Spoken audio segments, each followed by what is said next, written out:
Anything you can do in life, you got to believe that you can do it. You've got to believe that you can actually make a difference.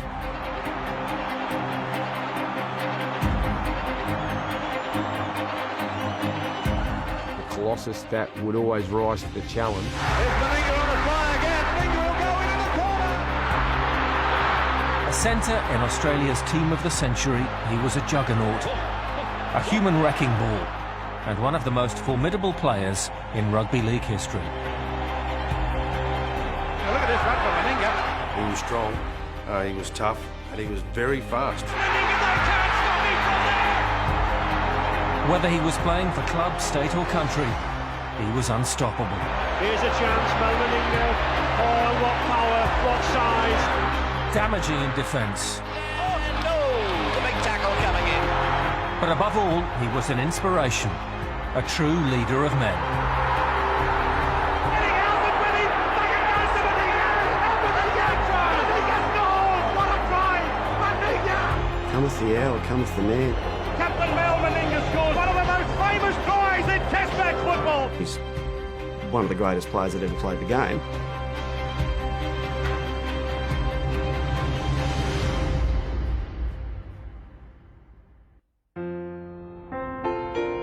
It's a measure of the man that in Canberra, Australia's capital city, the Mal Meninga grandstand is guarded by his likeness in bronze. It's the type of honour afforded to very few of sport's elite. But as is so often the case, greatness had humble beginnings. We weren't sort of rich in material worth, but certainly rich in family life and, fond memories. And mum and dad, dad being black and mum being white in those times, it was more taboo than anything else, marriages, and both families weren't conducive to it, so they were anti it. So going to school was a bit tough at times, being sort of a half-caste, I guess, in those terms, and made things a bit difficult, but I had a great upbringing. Fun, and all revolved around sport and rugby league in particular. Played it because I loved it, and then I was lucky to meet a guy called Wayne Bennett, who sort of, I guess, seen something in me from a potential point of view. He taught me a lot of things about myself in particular, and he said to me, Mal, you can do anything you like as long as you put your mind to it. And it had a profound influence on me, and from that time on, when I was 17, through setting goals, I set a goal, I want to play, for my country. Mal Meninga's first significant steps on the road towards achieving that dream were made in the Brisbane Rugby League. It was in this competition he formed a lifelong bond with fellow junior prodigy Wally Lewis.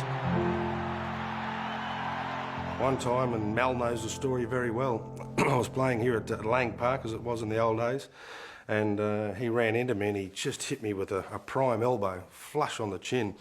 and I reacted the wrong way. I got up and I said, you so-and-so, and Mal his eyes just opened up. I went, oh, no, what did I say that for? Oh. And the next time he got the ball, he caught it and he just looked, where's Lewis? Oh, there he is, out there. And he did a detour to run straight at me. And I thought, oh, here we go. He ended up going straight over the top or to the side of me and ended up scoring. And on the way back, he came looking for me. And I said, oh, mate, listen, about that comment. And I said, you didn't have to hit me with the elbow.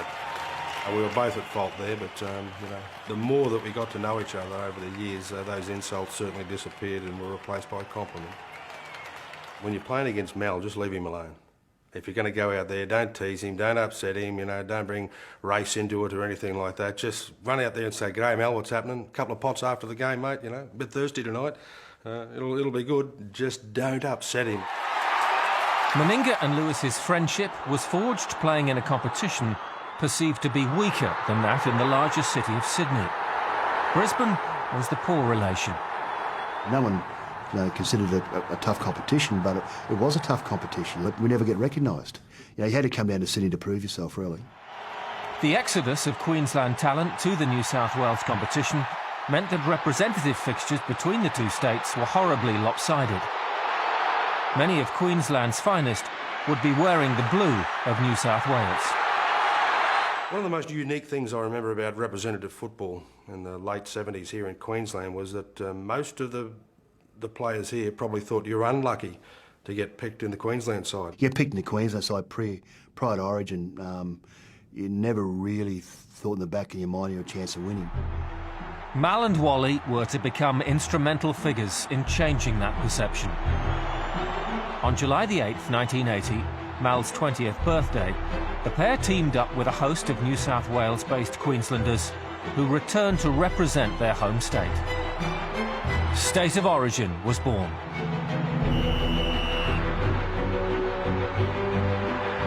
And away they go.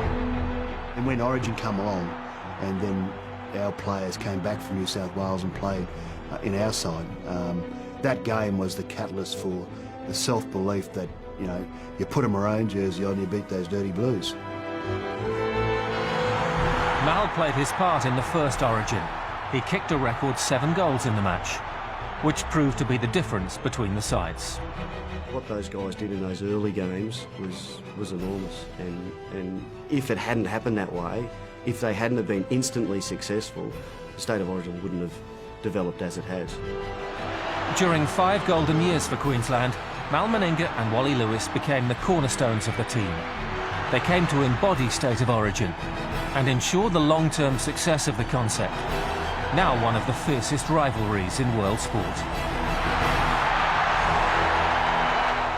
It can't be understated how much the likes of Wally and Mal have done to to make it that way. I loved playing inside the bloke because you knew that if I spotted a gap somewhere and I ran to be able to provide the ball somewhere, he was going to be running into that hole. I think they had a number of players who they idolised, and Mal was one of those. And they knew that, the tougher the game, the tougher that Mal would play. And if they were in trouble, they could look to Mal, and he would do something very special to inspire them. Mal Meninga finished his career with the Queensland State of Origin team, having played a then record 32 times. He captained his state on 9 occasions.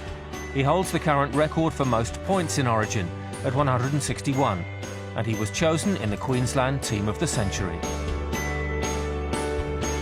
He played in the BRL for 7 years, and during that time he featured in 6 grand finals.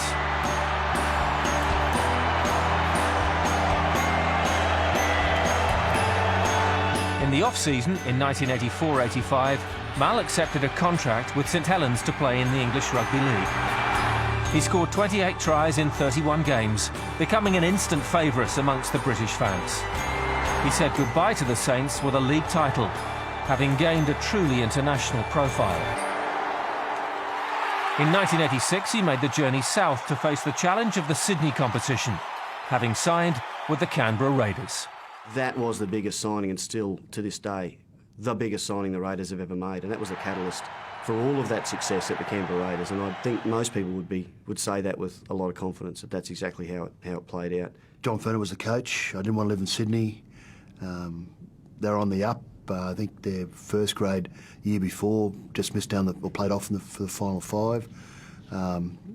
I sought a lot of advice from Wayne Bennett as well, and I thought it was the right place for me to go. So I was very happy I did, to be honest with you. Mal's signature was used to lure young talent. His arrival was followed by New South Wales prodigy Laurie Daly. I can remember just going to one of my first training sessions, and as we're walking out, I bump into Mal. He sort of looks at me, I look at him, we shake hands. He nearly crushes my hand. He introduces himself as Mal Meninga. I feel like saying, I know who you are. He tries to crush your hand. He's got a massive hand, and he's a hard man, so you've got to be prepared for that. It was like, don't feel the pain, don't feel the pain. I just remember Mal making me feel really welcome. He's just got a great way about him as a club person, not just as a team person. For me, Mal was just a terrific guy, given that here I was from the country, and he didn't have to spend any extra time with me, or didn't have to go out of his way to make me feel welcome, but he did. The Raiders reached their first grand final in 1987. But the year had another significance for Mal. It was the first time he suffered a broken arm, an injury that would plague his career. Well, I said hit the goalpost and it shattered the arm. So, I mean, I had to get a plate put in and to piece it all together. When you put a plate in, it takes all the pressure away from the fracture site to allow it to heal, and a lot of pressure is put on the screws and the end of the plates where the pressure is. So I kept on, unluckily, getting knocks on that, you know, whether it be, you know, in a tackle predominantly, and it just cracks, kept on cracking along those screw lines and end of the plate. So just a matter of bad luck. To watch him from the sideline continue to return to the field and step up a notch from even the standard that he had previously been playing at, I think you know, increased everybody's assessment of what he was like as a footballer and also as a person. I think it just made him a stronger person. It probably contributed in a positive way to Mal's leadership, because he had a bit of time away from the team as well to, you know, to reflect on himself and where he was going with his footy, and he came back, dare I say it, better and stronger. Just to see how Mal bounced back and how resilient he was in terms of overcoming a serious injury.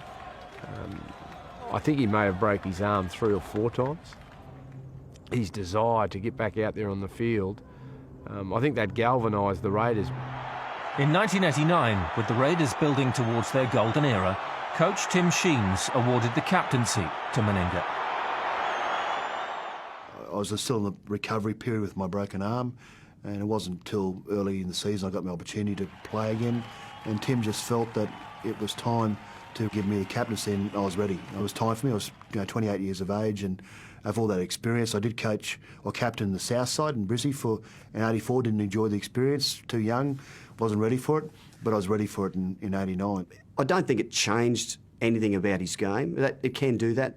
The captaincy can do that to players. That they think, you know, that they need to be leaders a little bit more on the field. Well, Mal was the captain because he was such a natural leader. He was that kind of person. The 1989 grand final between Meninga's Raiders and the minor premiers, the Balmain Tigers, is widely regarded as one of the greatest finals of all time. The Raiders trailed the entire match after 2 first-half tries gave the Tigers a healthy lead.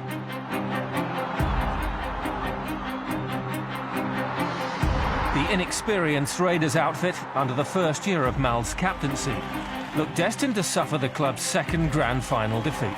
Rugby league's about mental toughness, it's about mental aptitude, it's about, you know, getting on top of your opponent, you know, about hanging in there. The Raiders were inspired to fight back.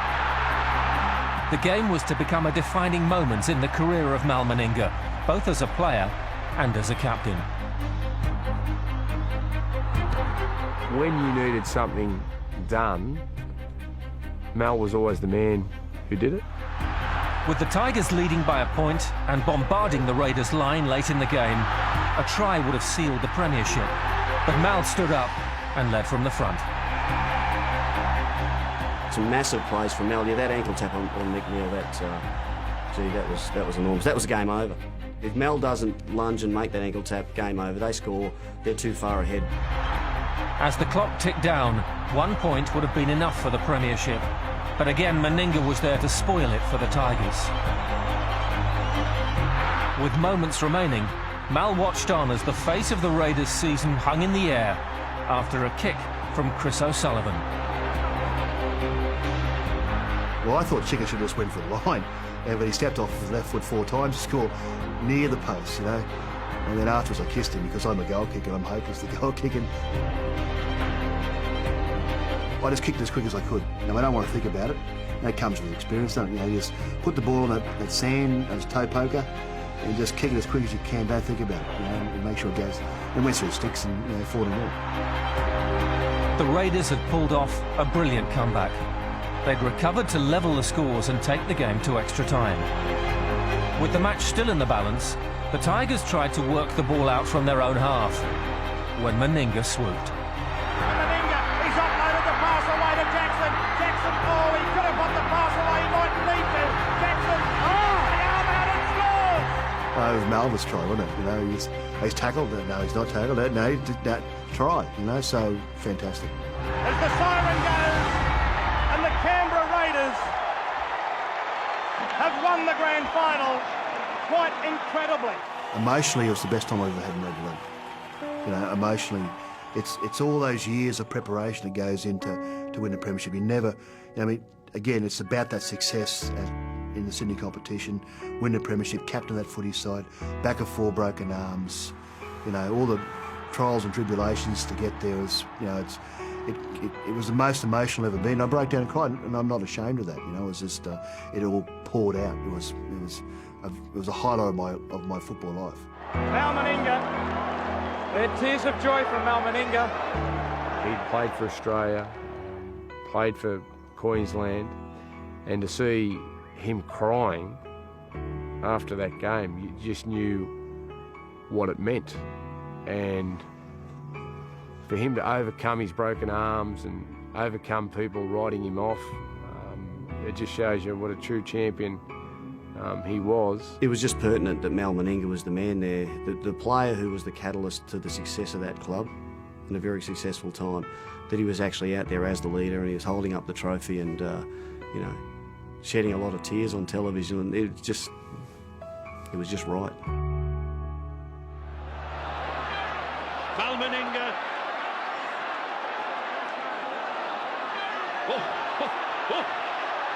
He's still going.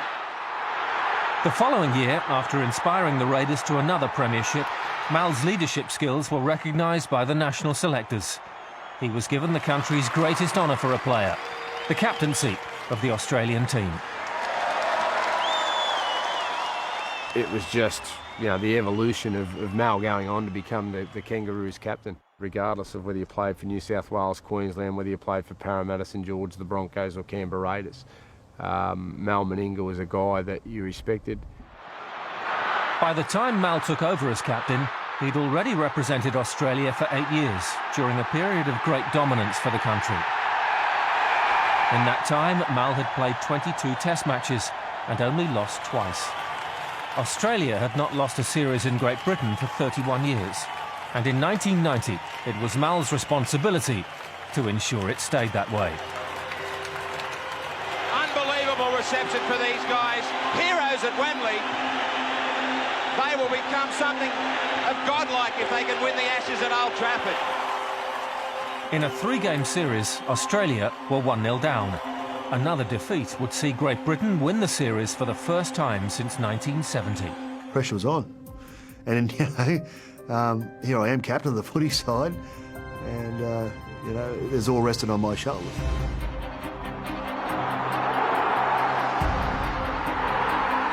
With moments remaining, Australia led by 4 points.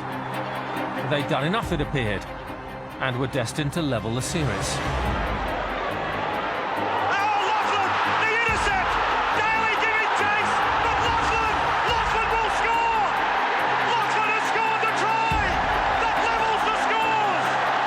Mal found himself with his back against the wall once again. I can't remember exactly what Mal said, but I know it wouldn't have been anything negative. It would have been about the next few plays, the process, what we had to do. The game was tied with less than a minute left. You play with the eyes and you look for opportunities. You know, you look for opportunities, you look for little chinks in the armour, you look for, you know, space, and you look for, you know, players that might be injured. So you actually play with the eyes up all the time. You play with a sense of adventure. You don't play with the blinkers on, you play with the blinkers off. We're well into injury time. 40 seconds, in fact, as it comes away to Stewart again. Stewart throws the dummy. Now Ricky Stewart's on his own. He's up to the halfway. Ricky was never going to run the whole distance. I reckon he might have been looking for ET as opposed to me. He's got support. Getting Alvin with him. They get out to Meninga. And Meninga tries. Meninga scores. Oh, what a try. What a try. What a run from Stewart. And what a try. Meninga. He was the skipper and he wanted to lead from the front. I don't think anyone was going to stop him on that day. It looked like a little bit of a stock car racing. He was bumping blokes to get in, and he basically had to push blokes out of the way to get there. The desperation was never more obvious than that moment. I thought that was probably the prime moment of his rugby league career. He wanted to make a difference, and that's what he was encouraging everyone to do in the second half, to make a difference. and then he delivered on his promise. In pressure situations like that, it's only the big players that can probably snatch a victory from the jaws of defeat, and thankfully Mal was in a green and gold jersey. Otherwise, the Great Britain team certainly would have been celebrating their first Test series win in quite a long time. It was just relief. It was 1-1. Yeah, that's all. The Test matches, the Ashes was 1-1. So we got out with the skin of our teeth. It just gave us the confidence that we were back, we were good enough. It was 1-1. We were going to win this series, and we went on and won the third Test. Mal returned from that tour a legend of the game. He went on to play 4 more years at the highest level, captaining his club, his state and his country. Internationally, he is the only ever Australian to play on 4 Great Britain tours, captaining 2. He led his country on 23 Test occasions and holds the Australian international record of 272 Test points. And he left the Raiders in fitting style, with a try in the 1994 Grand Final. And to finish my career in '94 with being part of a winning Grand Final side was the best feeling. You can't wish for anything better than that to finish your career off. It was a great time for me. In 2006, Mal returned to rugby league in aid of his beloved Queensland as coach. After losing 3 straight series, sceptics were once again questioning the relevance of state of origin. There weren't too many that understood exactly how we would plan turning things around, and it was all about trying to get the Queensland team reminded of what the famous Queensland spirit was all about. I looked around the room, 3 players were born when Origin started, way back in 1980. So no one actually understood Origin. No one understood why it all started. So we gave them a history lesson. We talked about the values and attributes of putting a maroon jersey on. I just instilled those values back into the footy side. Mal has done something really, really special with that group. And it all comes on the back of the confidence that he gained as a player. He's now the most successful state of origin coach in history by a long way. 6 series from 6. He's just grown and grown and grown and been prepared to find ways, better ways to communicate and to work with his footy team. Mal understands Origin. He knows the successful ingredients at that level, and it is different. People that haven't experienced state of origin, they may be great club coaches, but they just don't have that success. They just don't understand what it means. And Mal understands it better than anyone.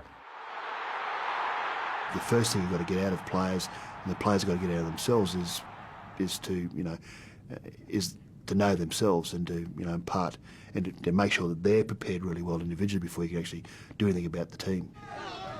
I don't seek any attention. I don't want any attention. I want the players to be the centre of the universe. I want them to be successful, and I care about it. His outstanding achievements as a player were recognised in 2008 when he was named by the NRL in the Team of the Century. Mal's got a few legacies that he's going to leave behind. In particular, the way that he played the game, the way that he carried himself as a person, the way that he's so well respected by teammates and opponents alike, not only as a great player but as a person. He'd be right up there with anyone that's ever played the game, not only for what he's achieved as a player but what he's achieved now in the coaching ranks. I think that he will be an immortal one day. I have the checklist I need to tick off all the time, so just to keep myself focused and keep myself on the right track. And if I complete something, well, that's done, and you celebrate that and you move on to the next one. I just keep on doing things I'm doing. I'm happy in life. I'm involved with rugby league at the elite level, Origin. I'm not going to go away from that, and just through what I do in life at the moment, business-wise, I must keep on doing. Let's keep on going. His incredible playing career spanned 16 years and more than 400 first-class matches. Mal Meninga remains the heart of the Raiders, a hero of Queensland and an idol to his sport-loving nation.